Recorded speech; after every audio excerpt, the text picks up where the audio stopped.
예, 우리 같이 인사 나누겠습니다. 잘 나오셨습니다. 예, 은혜 받고 돌아갑시다. 예, 이 시간에는 마태복음 6장 24절 말씀 읽었습니다. 은혜 받을 말씀의 제목은 두 주인을 섬기면 안 됩니다 입니다. 두 주인을 섬기면 안 됩니다. 여러분 잘 아시는 마틴 루터에 의해서 종교개혁의 불길이 타오르기 시작한 16세기가 독일 역사상 가장 영적으로 빛나는 시기였습니다. 그렇다면 반대로 독일 역사상 가장 암울하고 어두웠던 때가 언제냐? 독재자인 히틀러가 통치하던 20세기 독일입니다. 전통적으로 독일이라는 나라는요, 목회자가 월급을 국가로부터 받습니다. 공무원과 똑같아요. 그러니까 모든 목회자가 국가로부터 생활비를 받는 공무원이다 보니까 나라의 공권력을 장악한 히틀러의 지배로부터 교회가 또 목회자들이 자유로울 수가 없는 거죠. 월급을 받으니까, 생활비를 받으니까 말하지 말라 그러면 말 못해요. 자기가 하라는 원고를 보내주면 그걸 그대로 얘기해야 됩니다. 자유로울 수가 없어요. 그래서 그리스도의 몸이어야 될 독일 교회는 불행하게도 20세기 초에 대다수의 교회가 히틀러 개인을 위한 선전도구가 되고 말았습니다. 이것이 독일 교회의 아픔이요, 비극이요, 영적으로 내리막길을 걷는 원인이 되었죠. 그러나 어느 시대를 막론하고 아무리 세상이 어두워져도 바른 신앙의 양심을 가진 사람들이 있기 마련이잖아요. 독일에도 마찬가지입니다. 참된 신앙을 가진 그리스도인들이 존재했습니다.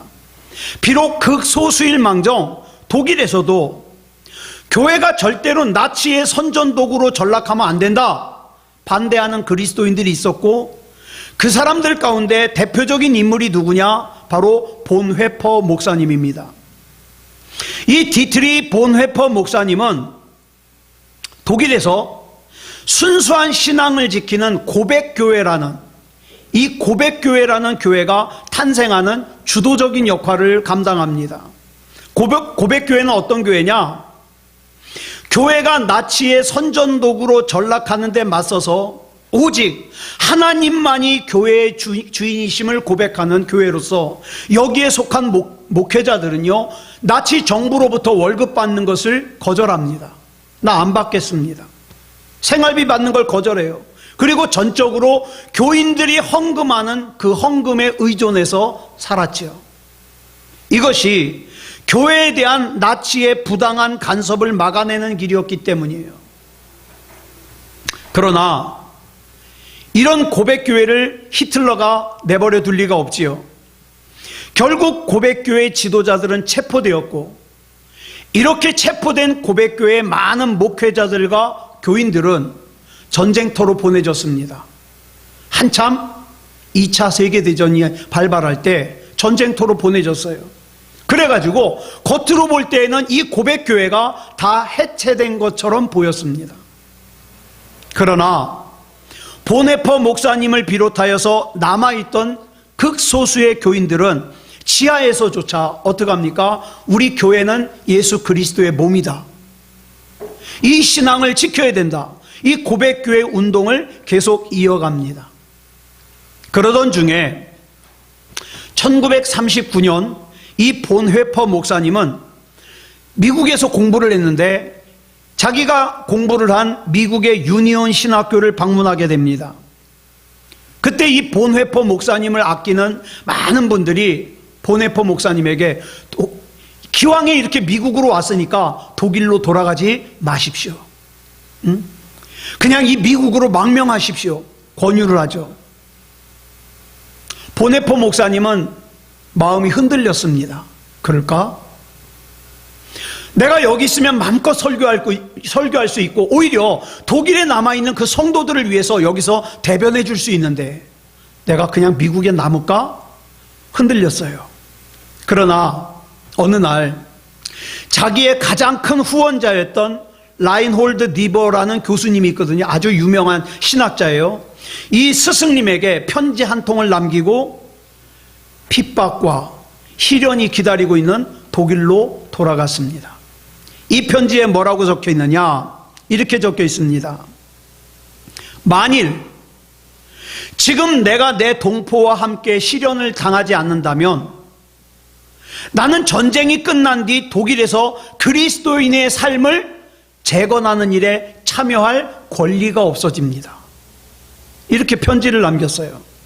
그리고 나서 독일로 돌아갔는데 1943년 4월 보네퍼 목사님은 결국 나치에게 체포되었고, 그로부터 2년이 지난 1945년 4월 9일 히틀러의 특명에 의해서 교수형에 처해졌습니다.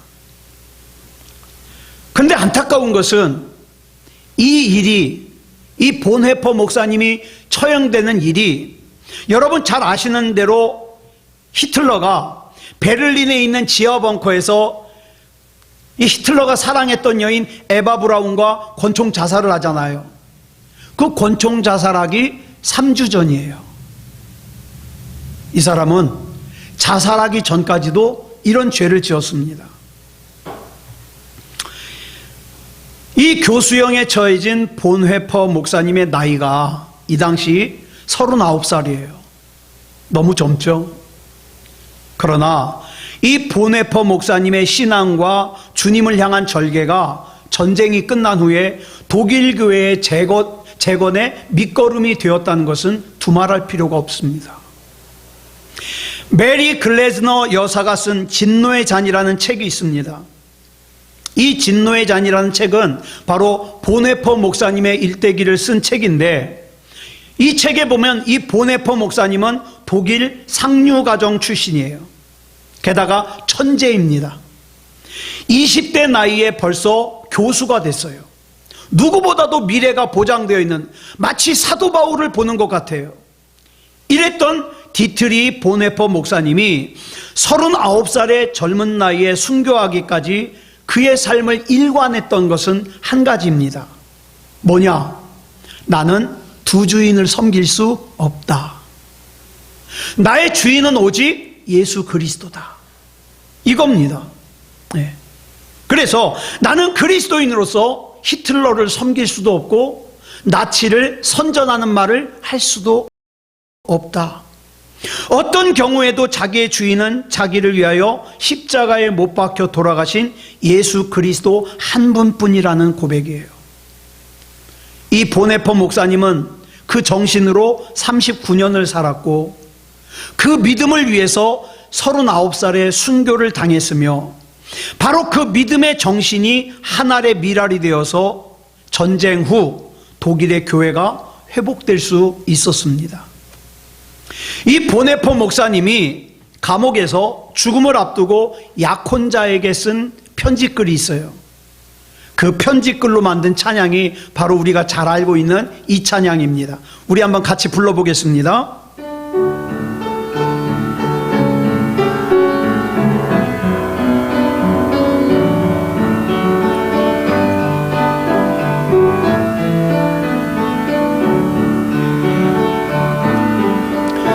그 선한 힘에 고요히 감싸여 그 놀라운 평화를 누리며 나 예수님과 함께 걸어가네. 나 성령님과 새 날을 여네. 지나간 허물 어둠의 날들이 무겁게 내 영혼 짓눌러도 오 주여 우릴 외면치 마시고 약속의 구원을 이루소서. 아멘. 그 선한 능력, 그 그 선한 능력 우릴 감싸시니 믿음으로 일어날 일 기대하네. 주 언제나 우리와 함께 계셔. 하루 또 하루가 늘 새로워. 주께서 밝히신 작은 불꽃이 어둠을 헤치고 타오르네. 그 빛에 우리 모두 하나 되어 온 세상을 비추게 하소서. 아멘. 이 선한 능력 널리 번져갈 때 저 가슴 벅찬 노래 들리네. 다시 하나가 되게 이끄소서. 주님의 빛이 빛나는 이날. 아멘. 그 선한 능력 우릴 감싸시니 믿음으로 일어날 일 기대하네.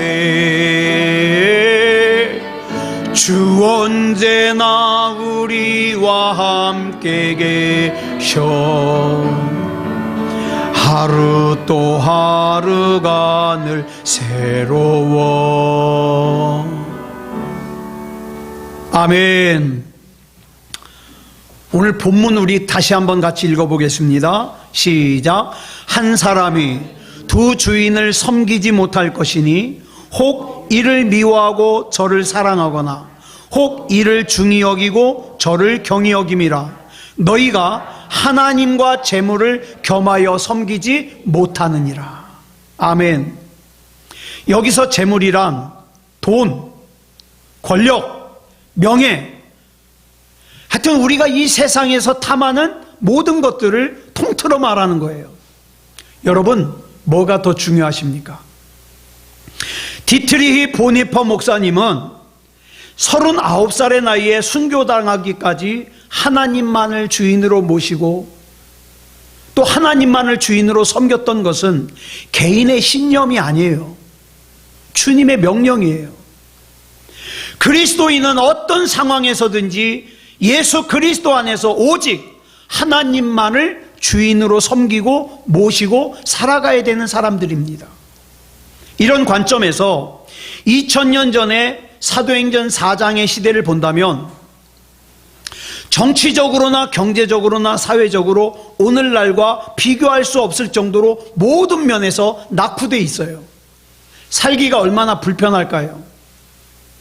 만일 우리에게 또 여러분에게 누군가가 당신이 살아야 될 시대를 선택하십시오. 만약에 그런다면 21세기를 경험하고 살아온 저와 여러분은 2000년 전의 시대를 선택하지 않을 거예요. 비록 힘들지만, 비록 어렵지만 어디를 선택합니까? 내가 지금 살고 있는 이때를 선택한다 이 말이에요. 왜? 불편하지 않거든요. 그럼에도 불구하고 왜 우리가 교회를 얘기할 때 유독 2000년 전의 초대교회, 그 교회를 교회의 원형으로 생각하고 초대교회로 돌아가자고, 초대교회를 회복하자고 하는 이유가 어디 있습니까? 2000년 전의 초대교회가 역사상 가장 아름다운 예배당을 가졌기 때문이 아니잖아요. 또 2000년 전의 초대교회가 가장 많은 사람들이 예배를 드렸던 그것이 아니잖아요. 오늘날의 교회와 규모와 비교해 본다면 2000년 전의 교회는 민망할 정도로 초라합니다. 연약했습니다. 그런데 그런 초라한 교회가 어떻게 2000년이 지난 지금까지도 가장 이상적인 교회고 교회의 모델일 수 있냐 이 말이에요. 그 이유는 간단해요. 2000년 전에 초대교회를 이루고 있던 초대교회 성도들은 하나님만을 주인으로 섬기고 사는 사람들이었어요. 사도행전 4장이 바로 그 좋은 증거입니다. 사도행전 4장 32절로 35절 보겠습니다. 시작.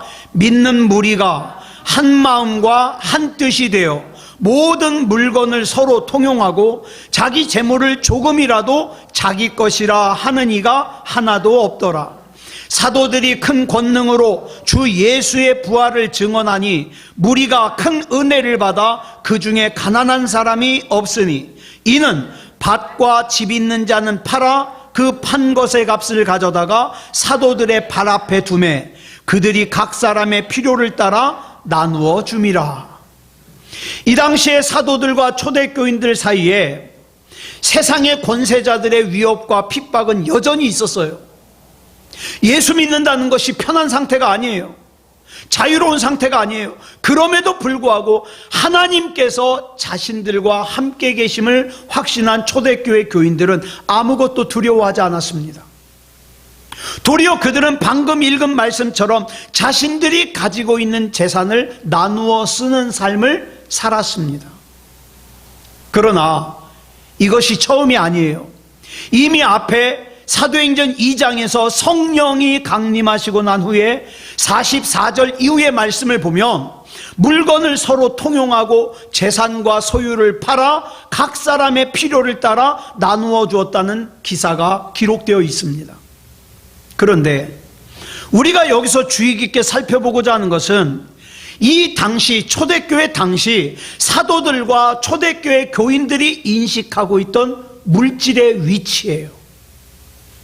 초대교회 교인들은 예수 그리스도의 이름으로 자신의 재물과 물질을 헌납하면서 그걸 어디에다 두었다 그랬습니까? 사도들의 발 앞에 뒀다 그랬어요. 뭘 알 수 있습니까? 이 당시 사도들과 초대교회 교인들은 그리스도인의 삶 속에서 물질의 위치가 어디냐 정확하게 알고 있었어요. 여러분이 가진 물질은 지금 여러분의 삶 가운데 어디에 위치하고 있습니까? 이 사도들과 그리스도인들은 이 물질의 위치가 어디라 그랬습니까? 발 아래였습니다. 인간의 삶은 여러분 잘 들으세요. 하나님과 나와의 관계, 사람들과 나와의 관계, 그 다음에 내가 가진 물질과 나와의 관계에 의해서 이루어집니다. 바로 이 세 관계의 위치를 어디에 설정하느냐에 따라서 우리의 삶은 그 의미와 가치와 결과가 달라집니다. 많은 사람들이 물질을 머리 위에 이고 머리에 물질을 모시고 살고 있습니다. 천국을 가기 위해서 교회는 다니지만 여전히 물질이 더 위에요. 그러다 보니까 이 인격이 무엇에 영향을 받게 되느냐? 비인격적인 물질의 영향을 받아서 물질의 노예가 될 수밖에 없어요. 그래서 24시간 복잡하게 바쁘게 뛰어다니면서 뭘 외칩니까? 돈. 돈이 최고야, 돈이 최고야. 돈을 외치면서 살아요. 그 결과 비인격적인 물질의 노예가 된 사람들은 비인격적인 물질을 위해서 인격체이신 하나님을 하찮게 여기죠. 또 인격체인 내 주변에 있는 사람들을 비인격인 물질을 얻는 도구로 사용하는 거예요. 그리스도인은 그리스도 안에서 오직 하나님만을 나의 주인으로 머리 위에 모시고 살아가는 사람들이에요. 여러분, 지난 한 주간 동안 사시면서 우리 주님이 여러분들에게 어떤 존재였습니까? 네. 하나님을 자기 머리 위에 모신 사람들은 두말할 것도 없이 자기 머리에 모신 그 하나님의 인격에 영향을 받아서 하나님을 믿는 사람으로 살 수밖에 없죠. 이런 사람일수록 삶 속에서 물질의 위치는 그 사람의 발밑이 될 수밖에 없습니다.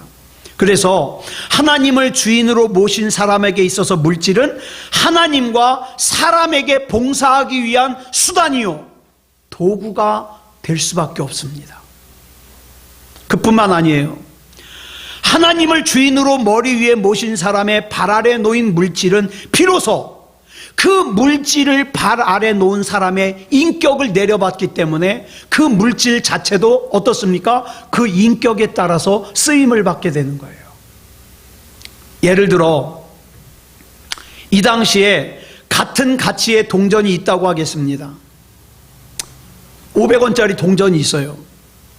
그런데 이 동전을 사도들도 가지고 있고 로마의 황제도 가지고 있어요. 이 두 동전은 모양도 액면가도 똑같습니다. 그러나 이 두 동전의 가치와 의미는 달라요. 왜? 사도들에게 있는 동전은 누구의 인격에 영향을 받습니까? 사도들의 인격에 영향을 받아서 쓰임받습니다. 반면에 그 로마 황제에 속해 있는 동전은 로마 황제의 인격을 받아서 쓰임받을 수밖에 없는 거예요. 그래서 로마 황제는 비인격적인 물질의 노예가 된 사람이고, 사도들은 물질의 위에 서서 물질의 주인으로서 물질을 다스리며 하나님의 종으로서 하나님의 인격을 받아 하나님에 의해 쓰임받는 사람들이었습니다. 이처럼 똑같은 물질이지만 이 물질을 가진 사람이 이 물질을 머리 위에 모시고 사느냐 발밑에 두느냐에 따라서 최종적인 가치와 의미는 달라지게 되죠.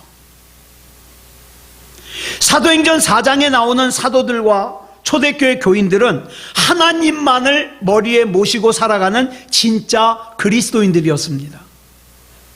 그래서 그들은 자기의 재물이 많든 적든 간에 그 재물의 메인 노예로 살아가는 것이 아니라 그 재물을 내 발밑에 두고 그 재물 위에 서서 그 재물의 주인으로서 다스리며 사는 거예요. 다스리며. 그래서 그들의 재물이 비인격적인 재물로 끝난 것이 아니라 숱한 사람들을 살리는 생명과 사랑의 결정체로 승화될 수 있었던 겁니다. 여러분, 아까 진노의 잔이라는 책을 말씀드렸는데 이 책에 보면 본회퍼 목사님은 출신 배경이 아주 좋습니다. 게다가 학위와 작위 아주 좋습니다. 잘 나가는 사람이에요. 금수저예요. 게다가 20대 나이에 대학교 교수가 됐습니다. 그러니 이 모든 것들이 얼마나 소중합니까? 이것들을 머리에 이고 사는 사람들은 이것들을 잃어버리지 않기 위해서 어떻게 합니까? 하나님을 무시하고 신앙을 무시하고 그러고 살겠지요.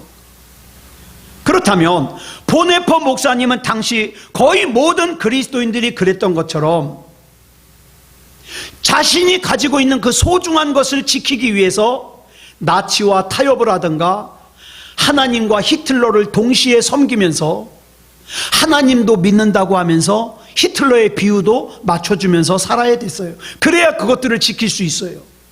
그러나 본회퍼 목사님이 39살의 젊은 나이로 순교하기까지 자기에게 주어진 모든 것을 버릴 수 있었던 것은 그것들이 자신이 섬겨야 될 주인이 아니라 자기가 발 아래 두고 지배해야 될 것이고 자기의 주인은 오직 하나님뿐임을 올바로 가지고 있었기 때문이에요. 저는 전도사 생활, 목사 생활하면서 교회 다니는 사람들 중에 예수 믿는다는 사람들 중에 돈의 노예로 살아가는 사람들 많이 봤습니다. 자기 자존심의 노예로 살아가는 사람들 많이 봤어요. 그러다 보니까 그것이 나에게 더 중요하니까 그것이 내 신앙과 충돌을 하면 신앙을 여지없이 버려버립니다. 하나님을 여지없이 버려버립니다. 여러분, 그렇다면 결코 그 사랑과 생명의 도구로 승화될 수가 없는 거죠. 왜냐? 그런 사람에게 있어서 신앙은 자기의 욕망을 이루기 위한 도구일 뿐이에요. 내가 하나님을 왜 믿느냐? 하나님 믿으면 부자 될 거니까. 내가 하나님 왜 믿느냐? 하나님 믿으면 잘 살 거니까. 내 욕망을 이루는 도구일 뿐이에요. 그런 사람들은 반드시 무너집니다. 왜? 그것이 아니거든요. 여러분, 프랑스에서 군사박물관으로 이용되고 있는 박물관이 있는데 그 박물관 이름이 뭐냐? 앵발리드 박물관이에요. 앵발리드 박물관. 불어로 앵발리드라는 이 단어는 부상자라는 뜻이에요. 전쟁을 하다가 다친 사람들, 부상자. 이 박물관이 본래 루이 14세가 전쟁에서 부상당한 군인들을 치료하기 위해서 병원으로 건립한 건물이었는데 나중에 이 건물이 박물관이 됐어요. 근데 이 박물관이 유명한 이유가 이 박물관에 지금 현재 뭐가 전시되어 있느냐? 나폴레옹과 관련된 유물들이 전시되어 있어요. 또 이 앵발리드 박물관 옆에는 앵발리드 성당이 있는데 이 앵발리드 성당 바닥에는 뭐가 있느냐? 나폴레옹의 관이 안치되어 있습니다. 프랑스 혁명의 와중에 나폴레옹은 프랑스의 정치적인 주도권을 잡기 시작한 1799년부터 스스로 프랑스 황제가 된 1804년을 거쳐서 월털루 전쟁에서 영국의 웰링턴 장군에게 패배하고 몰락한 1815년까지 16년 동안 나폴레옹 한 사람의 야망을 위해서 죽은 유럽 사람들이 무려 몇 명이나 되는지 아십니까? 100만 명이에요. 16년 동안 전쟁하느라고 100만 명이나 죽었습니다. 그 중에 나폴레옹과 같은 국적을 가지고 있는 프랑스 군인만 무려 50만 명이 죽었어요. 50만 명이니까 뭐 별로 안 많은 것 같죠? 여러분, 이 당시에 프랑스 인구가 300만 명이에요. 그러니까 50만 명이면 전 국민의 6분의 1이 나폴레옹 한 사람 때문에 죽은 겁니다. 생각할수록 끔찍하죠. 몰락한 나폴레옹은 남태평양의 세인트 헬레나 섬에 유배되었다가 그의 나이 52세가 되던 해에 그곳에서 죽습니다. 그래서 매장을 당하죠. 그 후 20년이 지나서 이 나폴레옹이 범죄자라는 이 죄명이 이제 복구가 돼요. 사면이 돼요. 사면이 돼요. 그래가지고 이 나폴레옹을 추종하는 사람들이 세인트 헬레나 섬을 찾아가서 그의 시신을 발굴해가지고 거기서 화장을 한 다음에 한 줌의 가루를 가지고 와요. 바로 이 앵발리드 성당에 있는 바닥에는 이 나폴레옹의 화장한 가루가 묻혀 있는 겁니다. 이것이 바로 자기 욕망에 눈멀었던 한 인간의 마지막 모습입니다. 앵발리드 박물관에는요, 나폴레옹이 사용했던 군대의 깃발, 군복, 사용했던 무기, 나폴레옹이 탔던 황금색 마차, 심지어는 나폴레옹이 탔던 말까지 박제해가지고 그곳에 있습니다. 이것들을 언뜻 보면은 화려해 보이겠죠. 저도 프랑스를 한 번도 안 가봤지만 가게 되면 저는 제일 먼저 여기를 가보려고 그래요. 앵발리드 박물관. 이 전시품이야말로 정말 사람들이 보기에는 화려해 보이지만 뭘 볼 수 있습니까? 인간의 야망이 얼마나 많은 사람들을 죽게 했는지를 볼 수 있는 거죠. 나폴레옹이 그토록 수많은 사람들을 죽인 것은 뭐 때문이에요? 세상의 것을 자기 머리에 이고 그것의 인격을 갖다가 내려받아 조금 더 그 욕심을 채우기 위해서 살다 보니까 자기 주변에 있는 사람들이 100만 명이나 죽은 거예요. 세상의 것을 주인으로 섬길 때 나폴레옹에게 있어서 100만 명이 넘는 다른 사람들의 생명이 한낱 자기 발밑에 있는 하찮은 도구같이 여겨진 거예요. 우리도 마찬가지예요. 내가 원하는 욕심을 내 머리에 이고 살잖아요. 그러면 내 주변에 있는 사랑하는 사람들의 인격, 사랑하는 사람들의 생명, 사랑하는 사람들의 인생을 어떻게 합니까? 아무것도 아닌 것처럼 발밑에 밟아버려요. 왜? 나한텐 그거보다 더 소중한 것이 생겼거든요. 그래서 이 앵발리드 박물관의 마지막 전시실은 뭐가 전시되어 있느냐? 나폴레옹이 세인트 헬레나 섬에서 유배 생활을 할 때 사용했던 것들이 전시되어 있어요. 예를 들면 나폴레옹의 머리카락, 나폴레옹의 손톱, 나폴레옹이 죽을 때까지 사용했던 기구들, 이런 것들이 사용되어 있습니다. 여러분, 이 세인트 헬레나 섬에서 이 나폴레옹이 사용했던 도구들은 나폴레옹이 황제였을 때 사용했던 도구들과 비교하면 너무나도 초라하죠. 자, 그의 추종자들이 세인트 헬레나 섬에서 그의 시신을 발굴하여 화장한 후에 남은 한 줌의 재를 담았던 검은색의 작은 유골 상자와 그 유골 상자를 담아 파리로 운반했던 관이 바로 앵발리드 성당 바닥에 묻혀 있습니다. 스스로 세계 제1의 가장 강력한 황제가 되기를 원했던 나폴레옹은 불과 52세의 나이에 세인트 헬레나 섬에서 허망하게 한 줌의 재로 돌아가고 말았습니다. 여러분, 지금 여러분이 하나님보다 더 중요하게 생각하는 것이 무엇입니까? 그것이 여러분의 생명보다 중요한가요? 그것이 여러분의 영혼보다 중요한가요? 악한 마귀는 수단과 방법을 가리지 않고 어떻게든지 그것 때문에 내가 내 영혼을 하찮게 여기게 만들어요. 지금이 중요하지 뭐 나중에 뭐가 중요해? 천국이 뭐가 중요해? 아니요. 여러분, 계속 강조드리지만 저와 여러분의 코끝에서 호흡이 멈추는 시간은요, 생각보다 빨리 옵니다. 빨리 와요. 그때에는 지금 내가 그 길을 쓰고 손에 잡으려고 했던 것들이 아무 도움이 되질 않아요.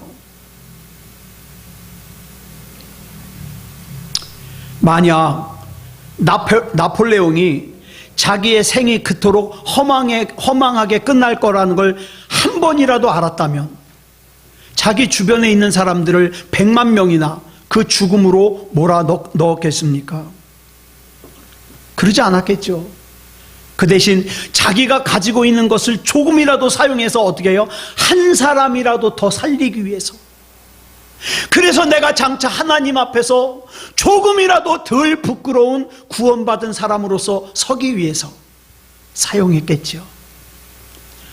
여러분, 이 앵발리드 박물관의 마지막 전시관, 마지막 전시품이 뭐냐?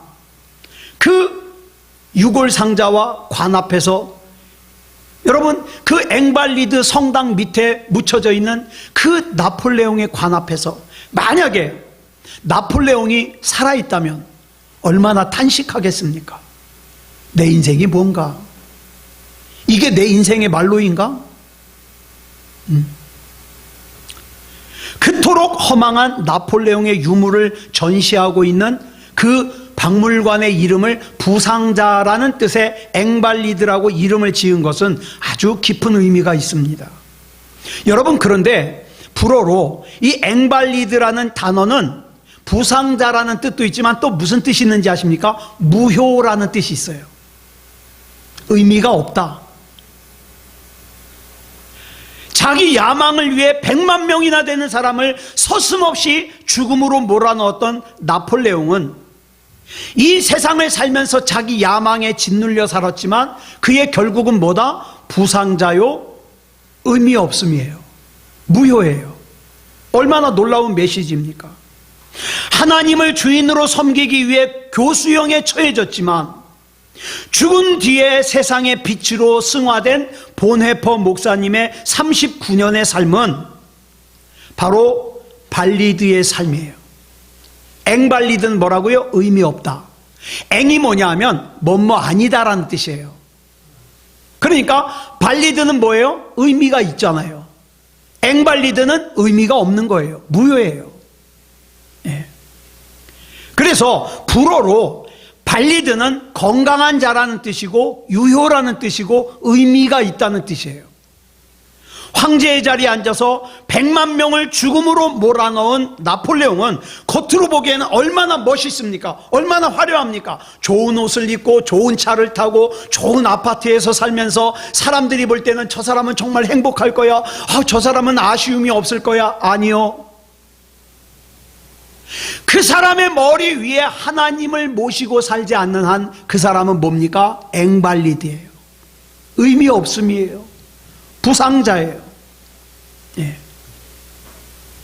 많은 사람들이, 저와 여러분이 사랑하는 사람들이 지금도 이 세상의 것을 섬기느라고 세상의 것에 짓눌려서 어떤 인생을 살고 있습니까? 무효의 인생을 살고 있어요. 앵발리드의 인생을 살고 있어요. 장차 우리 하나님의 심판대 앞에 설 때 너 뭐 하다 왔냐? 나는 정말 바쁘게 살았는데, 난 정말 정신없이 살았는데, 하나님 앞에서 선고받기를 너 인생은 무효야. 넌 천국에 들어올 수가 없어.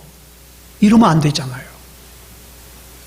사랑하는 여러분, 우리는 믿음의 위치를 바로 놔야 됩니다. 우리 모두 하나님을 우리 머리 위로 높이고 우리 주인으로 모셔야 돼요. 하나님, 난 하나님이 아니면 안 됩니다. 내가 오늘 이렇게 일하러 나가는 것도 하나님의 영광을 위해서입니다. 하나님, 오늘도 인도해 주시옵소서. 내가 오늘 사람을 만나는 것도 하나님의 영광을 위해서입니다. 오늘 하루 사는 이 삶을 통해서 하나님이 기쁘셨으면 좋겠습니다. 하나님, 오늘 하루 숨쉬고 사는 이 생명이 발리드의 삶이 되게 해 주시옵소서. 하나님 앞에서 의미가 있게 해 주시옵소서. 나를 모른다 하지 마시고 나를 안다고 해 주시옵소서. 그때야 내 인생이 의미가 있습니다. 다른 약속들은 목숨을 걸고 지키면서 하나님과의 약속은 하찮게 여기면 안 되지 않겠어요? 여러분, 우리 하나님을 내 머리 위에 모시고 살아갈 때 하나님께서 우리에게 맡겨주신 물질도 시간도 생명도 내 발 아래 내려놓고 내가 주인이 되어서 내 인격에 영향을 받아서 예수 그리스도 이름으로 사용할 수 있는 거예요. 그런 사람이 이 땅에서 마지막 호흡을 하게 됐을 때 후회 안 합니다. 하나님, 지금까지 지내온 것 주님의 크신 은혜입니다. 이제 나의 남은 삶도 하나님의 손에 맡겨드리오니 하나님이 끝까지 책임져 주시옵소서. 그리고 이 땅에서 눈을 감고 천국에서 눈 뜨는 거예요. 예. 그럴 때 우리의 삶은 병들고 무효인 앵발리드의 삶이 아닌 건강하고 유효한 발리드의 삶, 의미 있는 삶을 살 수 있는 거예요. 여러분, 내 가장 사랑하는 사람들부터 손잡고 고백해 봅시다. 우리 주님 안에서 의미 있는 인생을 삽시다. 하나님께서 인정해 주시는 인생을 삽시다. 네. 이렇게 해서 하나님 앞에서 의미 있는 발리드의 삶을 사는, 하나님만을 주인으로 섬기는 저와 여러분이기를 그리스도 예수님의 이름으로 축복합니다. 기도하겠습니다. 사랑의 아버지 하나님, 감사합니다. 하나님의 은혜 가운데 여기까지 왔습니다. 앞으로의 삶도 하나님께서 책임져 주시옵소서. 여러분, 세상에 우리가 노예가 되어서 하나님 앞에서 의미 없는 앵발리드의 삶이 되지 않게 하여 주시고, 하나님께서 알아주시고 하나님께서 인정해 주시는 의미 있는 발리드의 삶이 되게 해주시고, 큰 거 바라지 않습니다. 사랑하는 자야, 내가 이 땅에서 수고했다. 이제 나와 함께 천국 잔치에 참여하자. 이 말 한마디면 됩니다. 우리 하나님 앞에 그런 인정받게 해 주시옵소서. 사랑의 아버지 하나님, 지금 많은 사람들이 신앙에 있어서 무너지고 있습니다. 믿음이 무너지고 있습니다. 이러한 때에 우리 하나님께서 붙잡아 주셔서 나로부터 믿음의 회복이 시작되게 하시고 하나님 앞에 귀하게 쓰임받을 수 있도록 인도하여 주시옵소서. 믿음다운 믿음이 되게 하여 주시옵소서. 하나님이 인정하시는 믿음이 되게 해 주시옵소서. 우리 하나님께서 붙잡아 주실 줄 믿사오며 그리스도 예수님의 이름으로 간절히 기도드렸사옵나이다. 아멘.